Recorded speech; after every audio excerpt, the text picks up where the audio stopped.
I mean, whatever you're comfortable with. I'm gonna call it whatever. Yeah, you're most comfortable. So either way, it will. What's the old? You're first.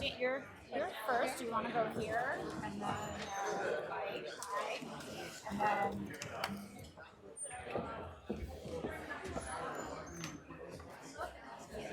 Are we gonna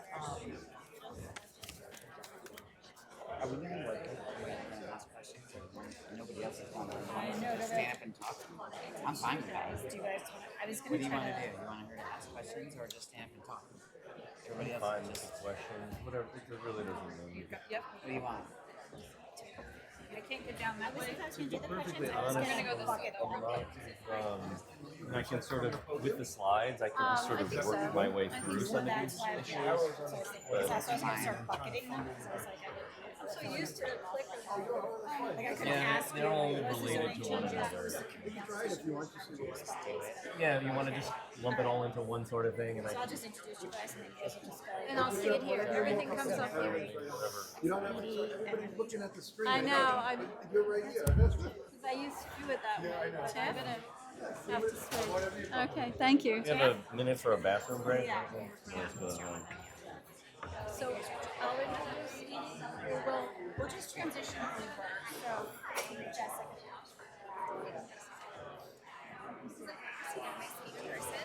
Edie. So we were just talking about the other cameras. I know you didn't know this was.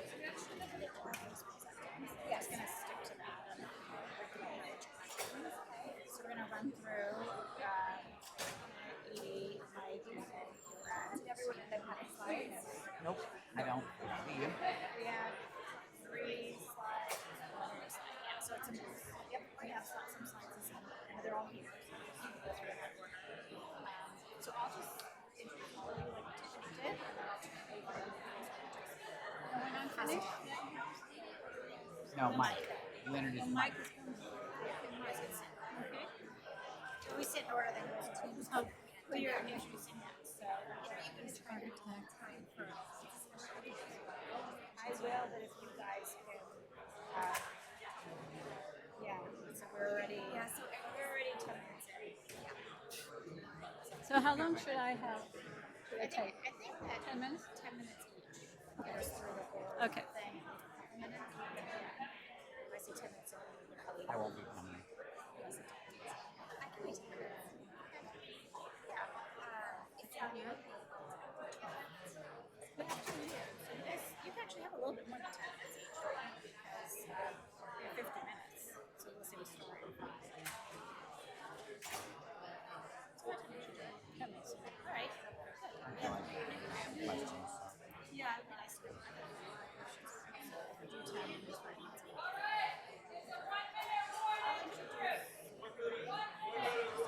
I'll be quick. Very quick. All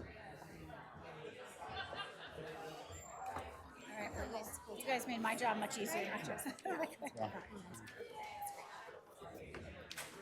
So do you guys want me to sit down here and I can kind of just give you signals on time? Yeah.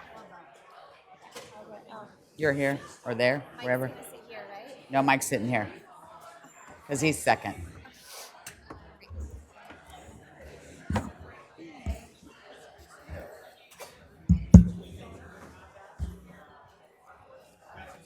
And that's on. It's on right now. Yeah. 1 minute, we're gonna get started.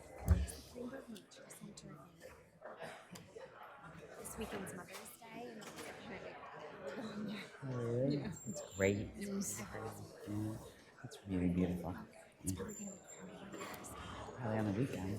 So you're going Thursday? Sunday. You're going Sunday. Or- Yeah.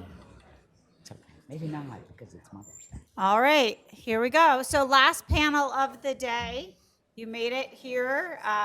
We're gonna go ahead and get started. Way to make sure. Clear the room out. Okay. All right. Well, welcome. I am Jessica Basher. I'm the Executive Director of the Land Use Law Center and staff consultant to the Housing Action Council, and I'm very excited to be here today and moderate this final panel on accessory dwelling units. It's an area that we get a lot of questions on. Our panelists are going to address a lot of those questions. We're going to leave some time at the end to also take questions from all of you. So we're continuing this theme of looking at the governor's housing compact and the components included. And so now we're moving to this small scale, small but mighty option, right, of how we can, in an incremental approach, tackle some of these housing issues. So we're going to look at it from 4 different kind of aspects. We're going to start by hearing from Christina Griffin, who is an architect at CGA Studio Architects, and think about and look at the design side. What is the perspective when we're designing ADUs? Then we're going to move over to Michael Bettino, who is also an architect, but he's more speaking to us from the perspective of being a village trustee with the village of Dobbs Ferry. He's going to talk about their experience in updating their zoning law to respond to community issues and goals within the village and building ADUs in the village. Then the assessor questions. I know we get a lot of questions about kind of how does this change assessments. So we have Edie McCarthy with us from the town of Greenberg to talk about that. And then finally, how do we fund our accessory dwelling units? So we will end with Rachel Weeder, who is Chief of Staff for Home Ownership and Community Development for New York State Homes and Community Renewal. So on that note, I'm going to kick it over to Christina.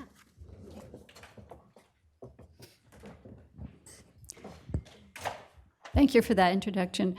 I'm Christina Griffin. I'm the principal of CGA Studio Architects in Hastings. I've had a firm for 35 years, and we've done single, multifamily housing throughout Westchester, mostly in the river towns. And I'm really happy today to discuss our experience with accessory dwelling units. First, I'm going to show you a slide that is the description of accessory dwelling units, ADUs, that we have on the Village of Hastings website. We call this the ADU primer. And what's important about this is that it's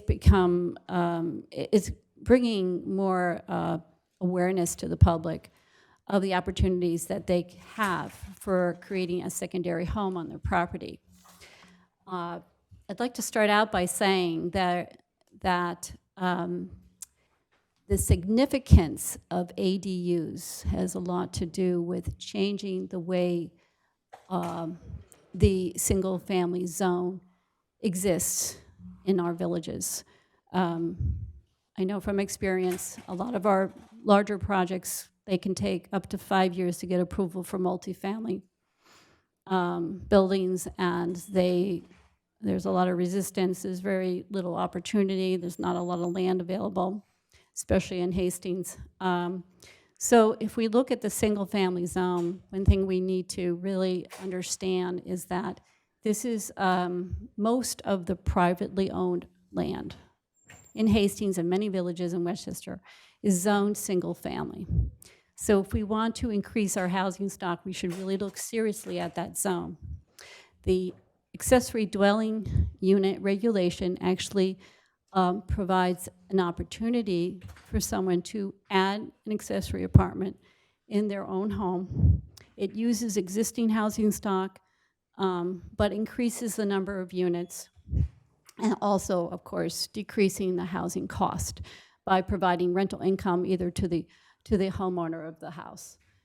So on the accessory ADU primer that I'm showing you, what's very nice is actually, especially recently, we find that there are more applicants for ADUs in Hastings, and it might be because they're seeing this information on the website, showing them that we can create additional housing stock and allow rental housing that will add rental income for homeowners, allowing homeowners to stay in their homes longer.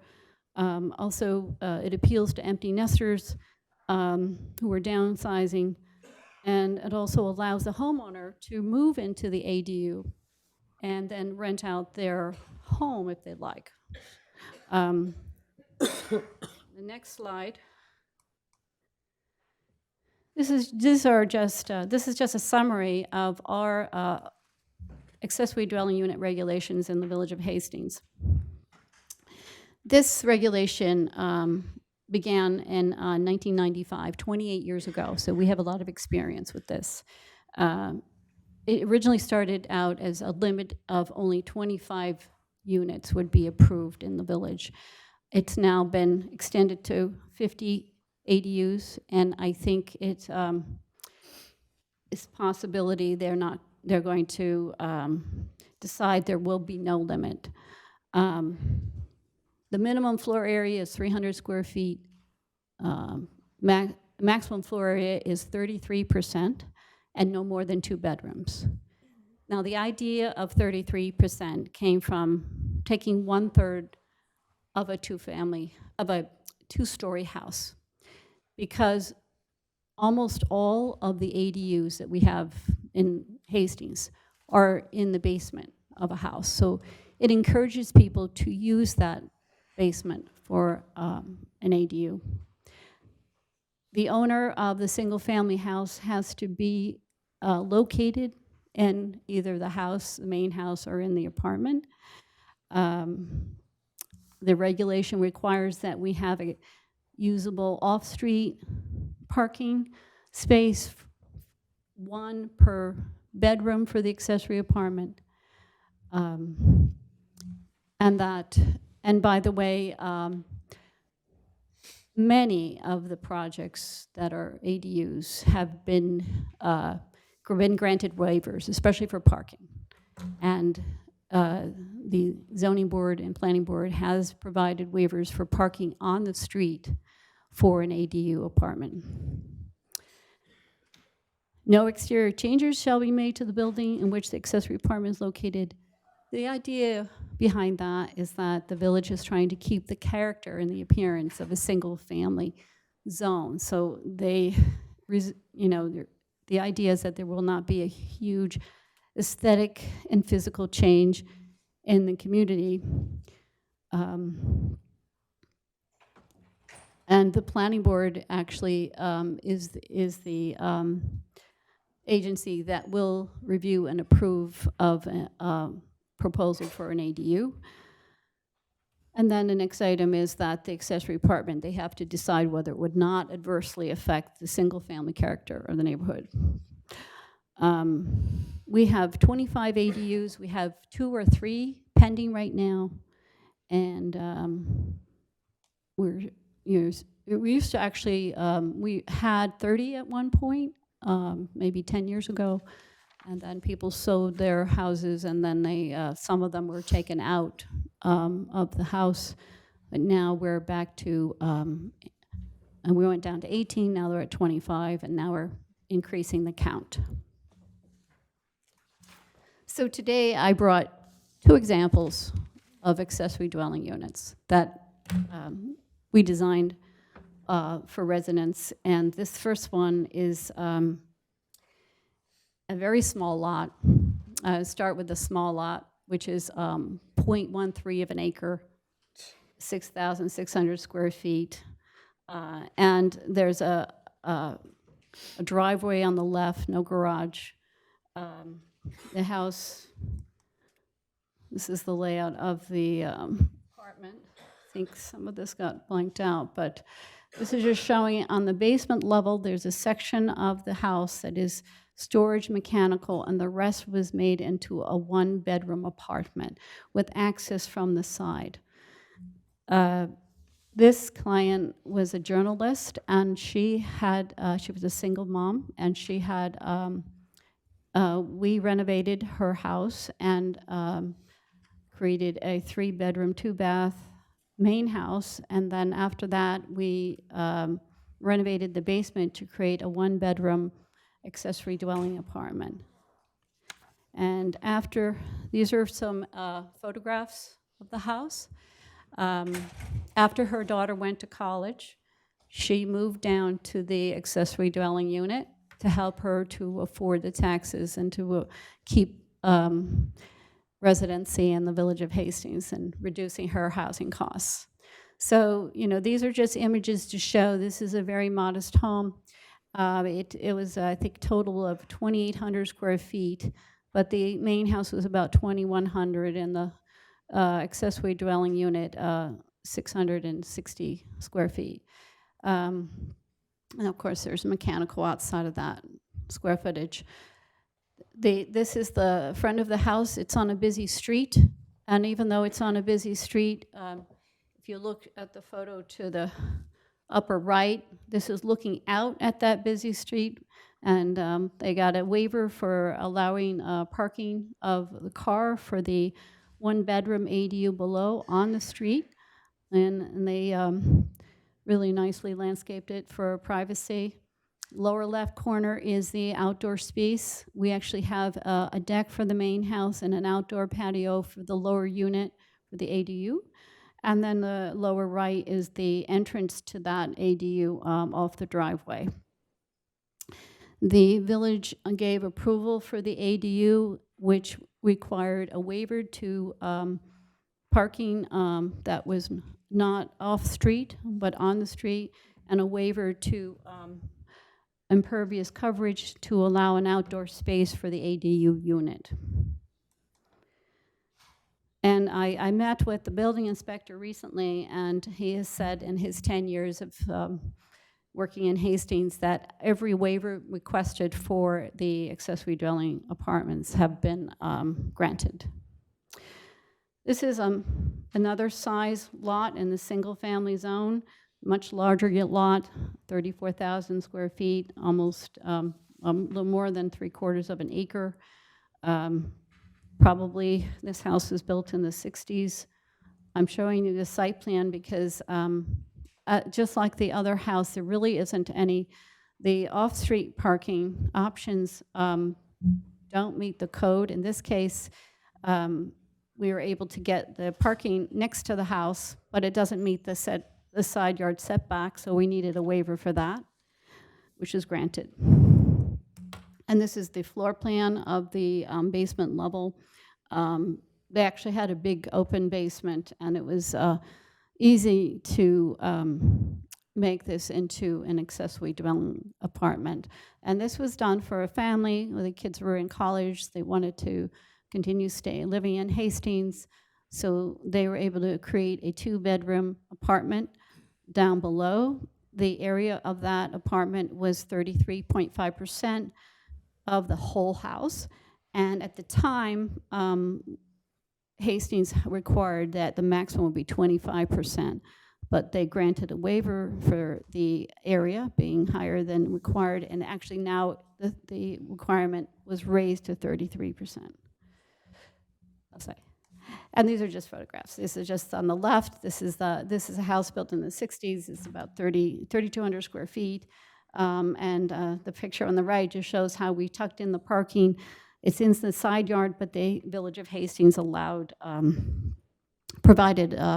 granted a waiver for that.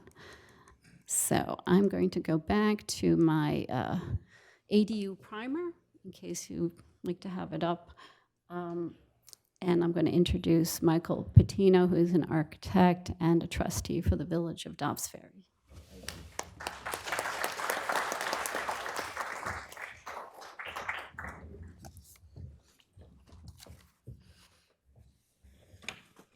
We in Dobbs Ferry recently went through, just several months ago, an ADU discussion.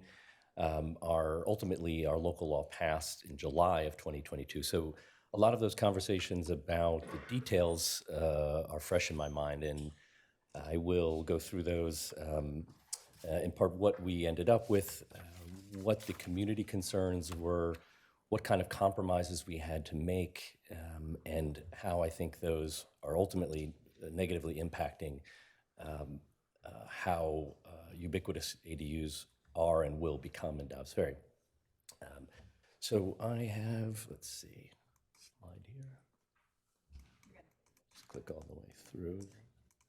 Okay, so this is a zoning map of the village. What you see in pink represents the OF zones, or single-family zones, in Dobbs Ferry, which, as part of our process, was the only zone that where ADUs are now permitted. So I'll go through some of these, and I'll get to why this is important and why the measure did not go as far as it should have. Some of the features of our ADU law, number one, it must be owner occupied. Again, I think this was part of a concern about developers purchasing land and renting, turning single-family districts into multifamily districts. I think that was an unreasonable concern, but nevertheless affected people enough that it swayed, and that ultimately became part of the ADU code. Similar to Hastings, we have a 1/3 of the principal structure, or 800 square feet. I think there's an ability for the planning board to make exceptions to that, and I hope that's how it pans out. We did fortunately eliminate the requirement for parking. I think we had some very involved people, many of whom are here today. It's nice to see you all. Donna Cassell was a former trustee, Tracy Barron from the Affordability Housing Task Force. And they brought this to us, and this was one of their requests, that we eliminate the parking. We very much agree with that, and it's an important component of any ADU zoning code change. We maximized the total quantity in the village to 50. Again, this was, as you can imagine, there were all the usual concerns that these ADUs were going to spring up everywhere. They were going to congest the streets. They were going to overcrowd the schools. They were going to lead to parking problems, garbage pickup problems, and ultimately, tax issues, which we are fortunately going to get into today later with Edie McCarthy. There are some other smaller items. There is some. It is by special permit, approval by the planning board. And there's also a component that the ADUs themselves comply with the residential design guidelines and the other parts of the architecture review and planning board review process, that they fit with the neighborhood character, et cetera. So let me go, I'm going to skip ahead here for a moment. This is an example, and I took a walk around, my neighborhood and the adjacent neighborhoods. So this is one part of town, and I tried to take a bit of a random sampling. Here's a house, a principal house, which actually was once an accessory to a main house, with you can see in the background what is essentially an ADU. In all likelihood, it's a nanny apartment or adult child type apartment. And this is in the OF zone. Here's another project also in the OF zone, and what you can see, you have the main house to the right, you have an addition, the main house to the left, and you have an addition to the right, and this is, essentially an ADU. I think that it's probably an in-law type ADU. Thank you. Mr. Steinschneider did this house, and he's in the... And this is very much this character of the OF zone. And what this tells me is that these are not affordable units. and the purpose of the ADU zoning code change was to create affordable units. And having it limited to the OF zone, the single family zone, is very much a challenge, because much of the OF zone consists of houses for whom the residents are paying $50,000, $60,000 a year in taxes. They don't need $2,000 a month in order to help pay their taxes. This is really a convenience more than a necessity. So, which is why I want to go to this slide, which is, again, the zoning map, but with another district, a mixed residential district, MDRs, in the village. And while it seems to represent a much smaller land area of the village, it is in fact the area that I believe would most affect the ability to build ADUs in Dobbs Ferry. So I'll skip ahead to, this is a typical two-family house in one of the MDR districts. Here's what we have very often in MDR districts where you have a through block lot. They're typically about 50 by 100, give or take 10 or 20 feet in either dimension. And they may have an existing structure, a lot of them do, on the back of the house. And this, I happen to know, is used as an ADU. And this is the kind of, so there's a second floor, part of the garage and part of this, and the second story is I believe a one-bedroom. And these are the kind of ADUs that we should be encouraging and that I believe will ultimately lead to more affordable units in Dobbs Ferry. Here's another example, similar lot size, principal structure on one street, and then the rear, an accessory building, which I happen to know this resident is not being used as an ADU, but it would be if we were to change and include this MDR district. And so I'm hoping that today there are a number of elected officials, planners, and clearly there's village attorneys here who are advising their municipalities on what the threshold is for some of these questions. And I would just urge all of you to make this as least restrictive as possible. I think the concerns about the number of ADUs are unfounded in Dobbs Ferry. In the 9 months since we've had this on ability to register and apply for ADUs, we've had 0 applications. We have had a number of inquiries, but the inquiries tend to fall apart when the question of tax burden is raised. I think there's some other issues. I think that the majority of the ADUs would be in a district which is currently not part of, is not allowed. There's some other issues that are really outside of our anything we can do, but perhaps there was someone on the panel earlier from the state. The cost of construction is quite high, and I think some type of assistance, whether those be in the form of tax, property tax easing, or some kind of funding, would allow many more of these to be built in Dobbs Ferry. Thank you.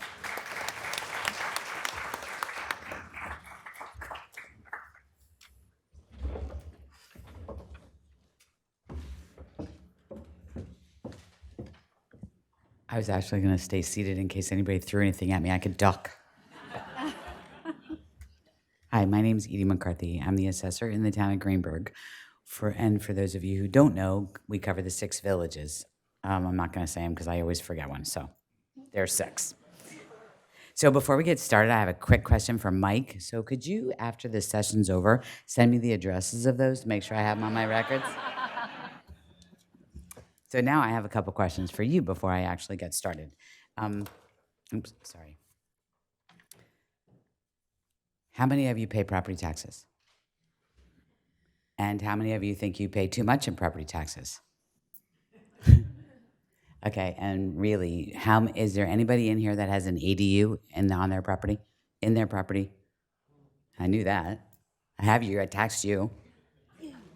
Okay. So those are a couple questions that I just wanted to get a feel. And to be honest with you, we're here to talk about the ADUs, but I could have stayed up here all day to talk about affordable housing pilots and property taxes. So it's probably good that I'm here to talk about ADUs. Keep you. I'll be quick because I know it's lunchtime. There's 2 types of municipalities that we have locally in Westchester County. We have reassessment municipalities and non-reassessment municipalities. Greenberg happens to be a reassessment municipality, along with Mamaroneck and the town of Rye, town of Pelham.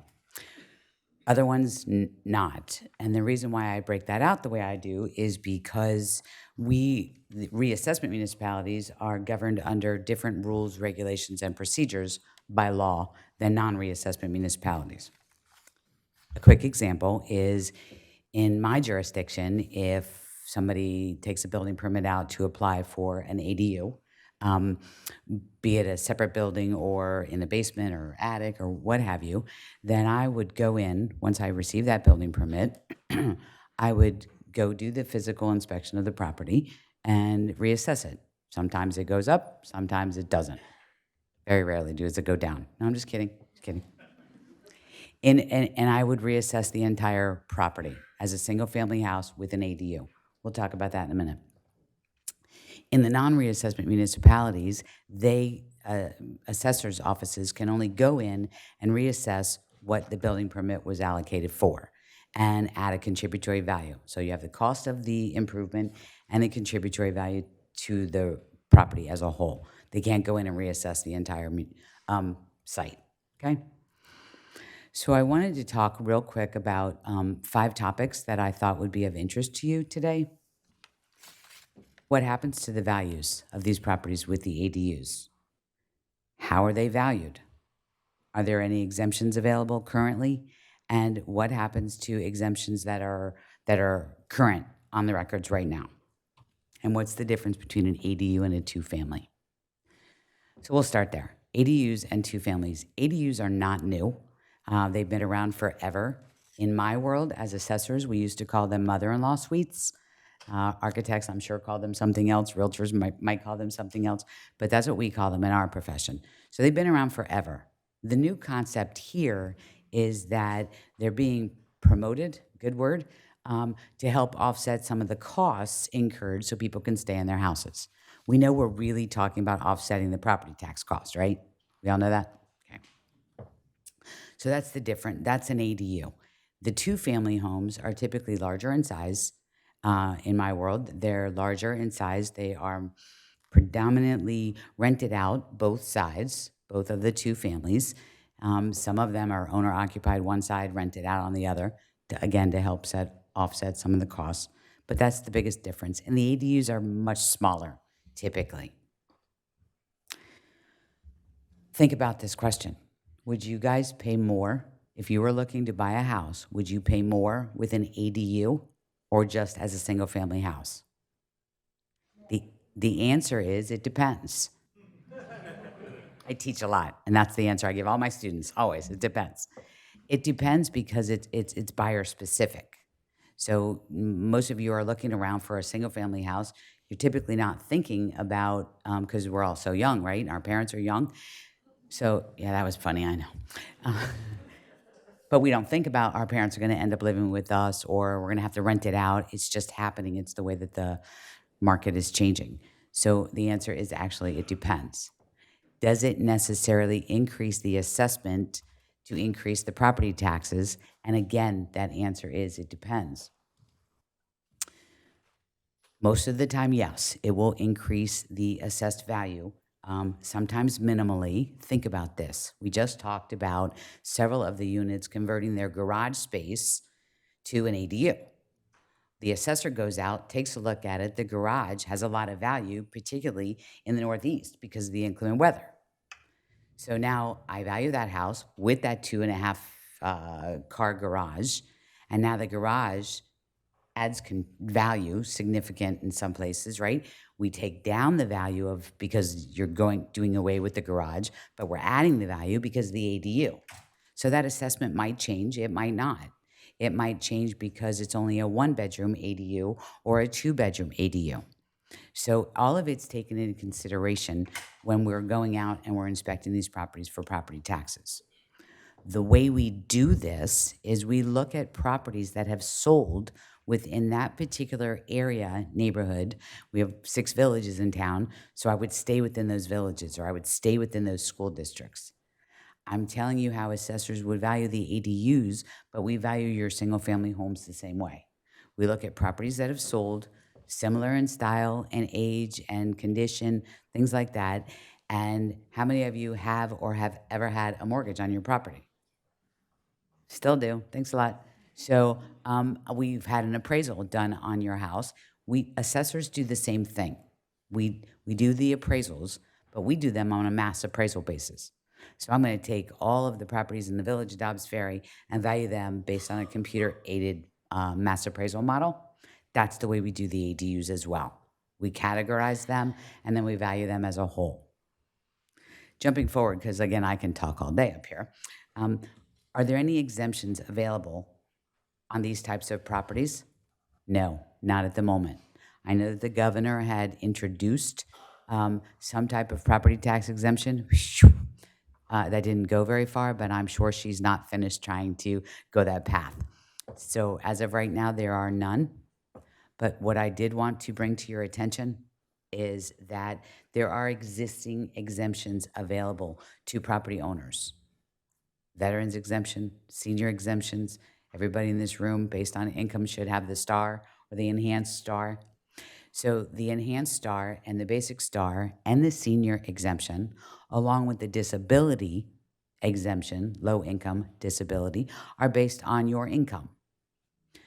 And they're based on a sliding scale. So that sliding scale has just increased in Westchester County. So with these ADUs, you have to, I get a copy of your tax return. And that's how I determine what exemption limits you're going to be able to get based on your income. When you have an ADU, you have to show that you're receiving an extra $36,000 a year in income from that ADU or whatever that may be, because there's no limits on the rental amounts at the moment.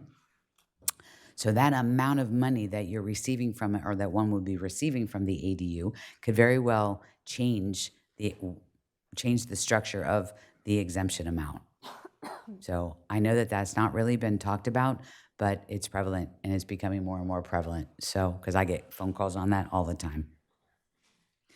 I think that I talked fast. Sorry, guys. But if there's any questions, I'll entertain them now. Okay, we're going to take questions at the end. Thanks for asking.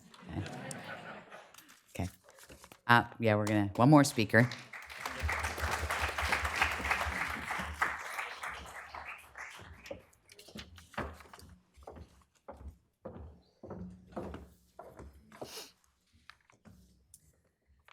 Hello, my name is Rachel Weeder. I work for HCR, New York State Homes and Community Renewal. I will take 1 minute to talk about what HCR is. I will skip the benefits of ADUs because I think Christina's photos outlined that pretty well. I'm going to talk about our +1 ADU program that's brand new, the agency, and then we'll shift to questions Tiffany will. So our mission is to build and preserve affordable housing and to increase homeownership across the state. We are currently implementing the governor's last 5-year housing plan. Homeownership and community development at HCR, where I work, includes the State of New York Mortgage Agency, the Affordable Housing Corporation, the Office of Community Renewal, the Office of Resilient Homes and Communities, and the Governor's Office of Faith-Based Initiatives. Skipping that. So in last year's budget, we received $85 million for the purpose of upgrading accessory dwelling units or creating them. So the program that we are rolling out is really aimed to help low and middle income homeowners build or preserve an ADU on their property. So in September of last year, we released an RFP and just for the first round of funding, and that is a little bit over $23 million, and we are awarding 13 projects, and they will have 2 years to build the ADUs. The projects are here. All of their proposals add up to approximately 300 units that will be built or preserved. You can see the areas here. I won't go through them. So we're talking single-family homes that would be eligible in this program, so that's 1 to 4 units. It does have to be the homeowner's main primary residence, and any homeowner who wishes to build or renovate an ADU can apply. They have to have incomes at or below the median, and they have to be prepared to become a landlord. We have nonprofit housing developers partnered with local units of government who applied that we're awarding, and they are going to be assisting homeowners in making that transition to becoming a landlord. The ADU itself will need to be occupied year-round, so no Airbnbs or seasonal rentals.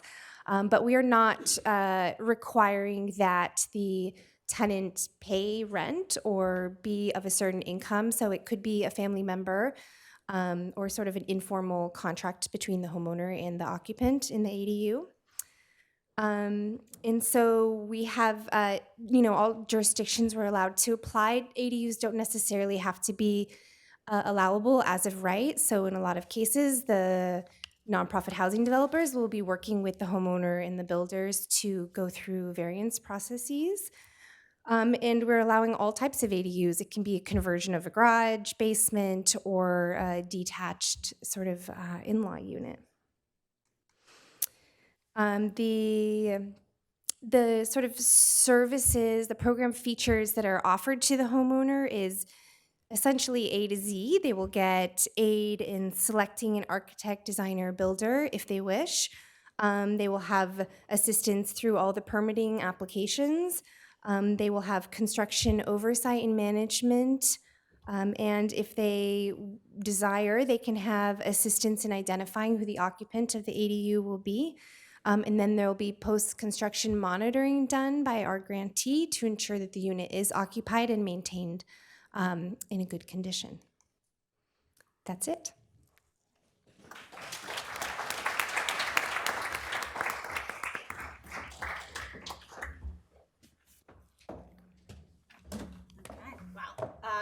We have some time for questions, so I want to see if anybody has any questions for our speakers. Morning, Michael. Patty Steinschneider, resident of Dog's Great admirer of Michael's contribution to our board of trustees and the change the criteria he brought. I've got a list of 10 people who would like to do ADUs and docks, 4 blue garage, really nice neighborhood, single family. I am also aware of 17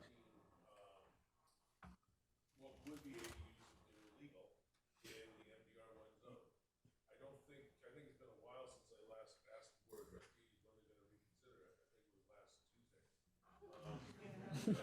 That's something that's really critical. And the second part of that is the first thing they're going to be told when they go to the building inspector's office that they have to pay a $10,000 recreation fee to be able to create that ADU.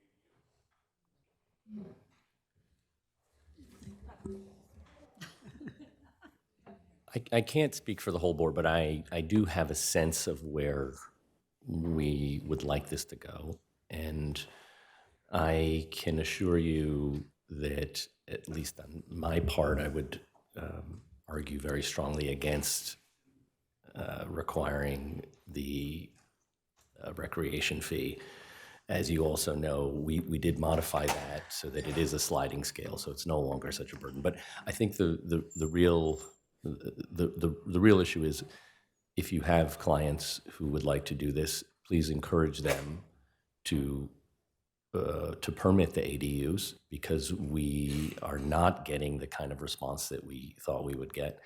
And then, as far as including other districts, it's been my intention from the beginning to expand the program to encompass as many districts as we can. And because I think even if,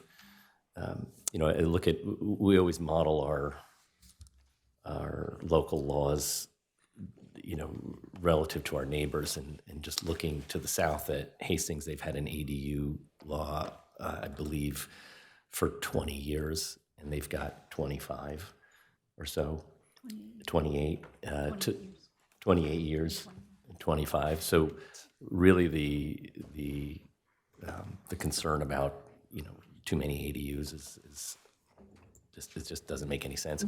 To the north, in Irvington, they've had an ADU law for a few years, and they have a total of 3. So this, there's a lot of talk about this, but unless there's an active encouragement to do these, they're just not, they aren't as impactful as we would like them to be. This question, or you just?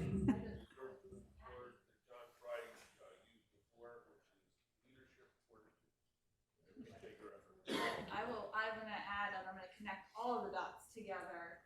That Habitat, along with HJC, are the program administrators of the Dobbs is named as one of those recipients, so therefore, those listed names you have to give. To me. You already know that. We have another question up here. Yeah, I'm from Strawberries, New York, and I'm a co-coordinator for the Housing Smart Communities Task Force in my town. I know we have our county is getting some of your money. I'm going to say this upfront: it's only going to pay for a minimum number of ADUs. It does not address the homeowner who makes $50,000 to $60,000 a year and cannot afford to convert a part of her house or their house or to build up an ADU out of a garage. And that's the problem that we have. Then there's a second problem, which is that we need affordable housing.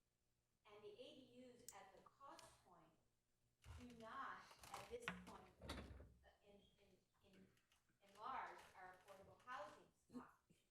So there's a total mismatch.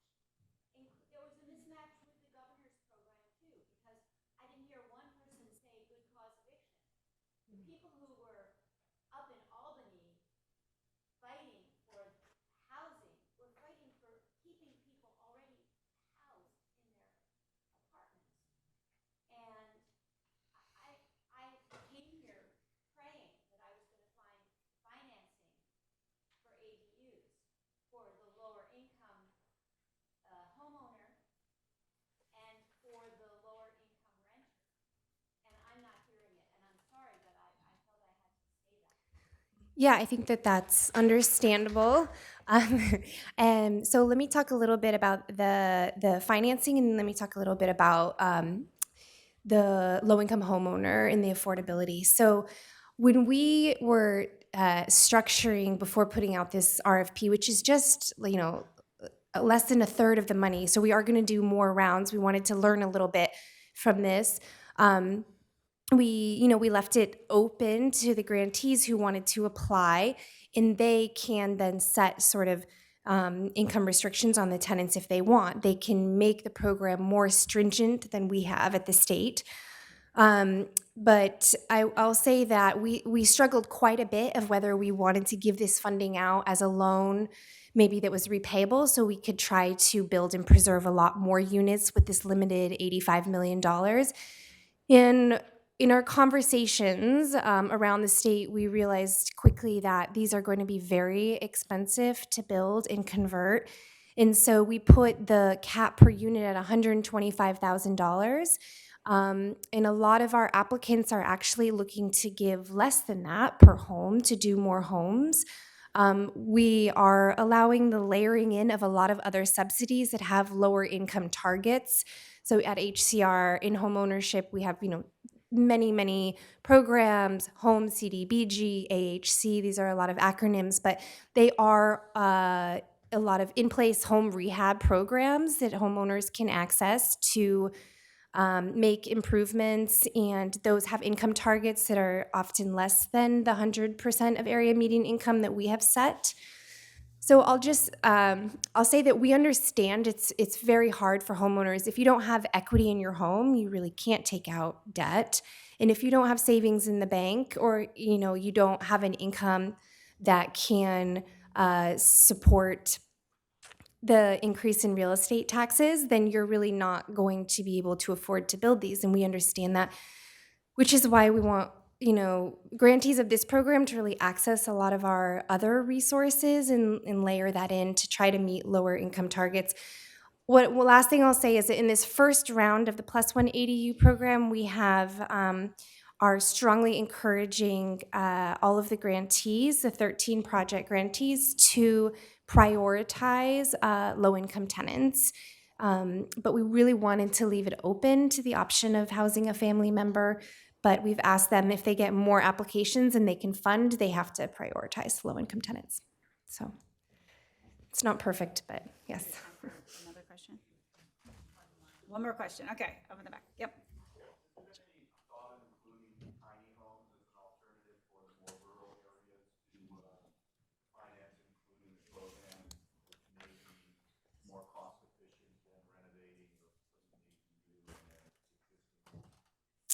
Under this program, that would be allowable.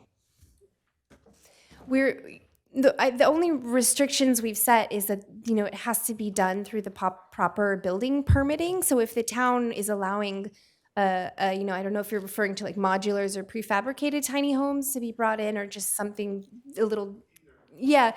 I mean, whatever is allowed and can be permitted, we're not setting additional requirements on the design or that type of housing, yeah. Perfect. Oh, one last question, and that is it. And then we move on. The gentleman.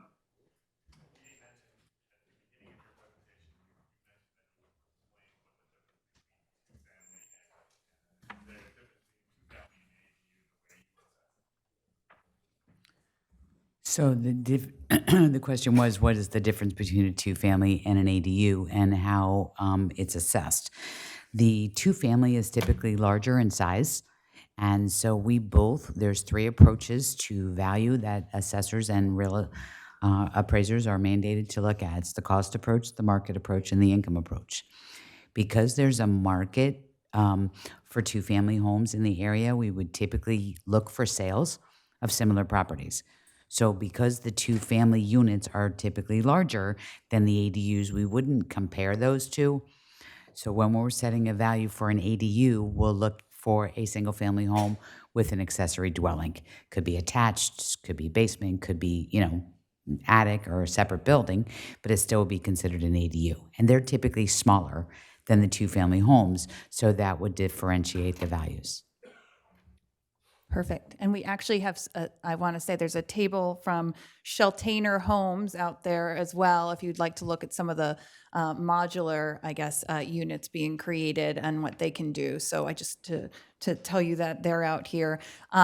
I want to thank all of our panelists. I want to thank all of you. I need to just do one quick reminder. First of all, there's a Pattern for Progress also has an event coming up next week on Wednesday, May 17th. There might be only literally 5 spots remaining from 9 to 12:30 with at Mass Design in Poughkeepsie. And I said I would definitely talk about it, but it's focused on well-being and undoing the harm and planning that we've seen. So that's happening. I also wanted to tell you that if you're an attorney, please don't forget to sign out. Perfect. New York State Planning and Zoning credits, email Anne Marie. Her information's up here. All the slides will be online. There's an evaluation form outside for both your attorneys, or if you're not an attorney and want to tell us what you think, fill out that evaluation form. We'll send you an email when all of this information is up online. And again, AIA, you'll email Valerie Brown. I want to thank all of our sponsors of this event. I want to thank Goldstein Hall and Housing Action Council, and again, all of you today for participation in the Housing Summit. We look forward to seeing you next year. Thank you.